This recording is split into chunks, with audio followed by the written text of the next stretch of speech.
ചായ്പൻകുഴി പീലാർമുഴിയിൽ കാട്ടാന ആക്രമണത്തിൽ വയോധികന് ദാരുണാന്ത്യം. പീലാർമുഴി സ്വദേശി തെക്കൂടൻ സുബ്രനാണ് മരിച്ചത്. രാവിലെ 6 മണിയോടെയായിരുന്നു സംഭവം.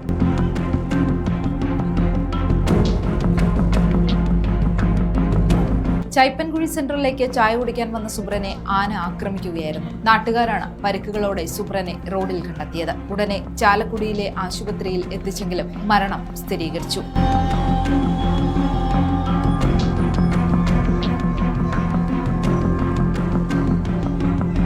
അഞ്ച് ആനകളുള്ള കൂട്ടമാണ് മേഖലയിൽ ഇറങ്ങിയതെന്നാണ് സൂചന. നാട്ടുകാർ ഫോറസ്റ്റ് സ്റ്റേഷന് മുന്നിൽ പ്രതിഷേധിച്ചു. സ്റ്റേഷന്റെ ജനൽ ചില്ലുകളും ഫർണിച്ചറും നാട്ടുകാരുടെ നേതൃത്വത്തിൽ അടിച്ചു തകർത്തു. പ്രശ്നത്തിന് പരിഹാരം കാണും വരെ പിന്മാറില്ലെന്നാണ് നാട്ടുകാരുടെ നിലപാട്.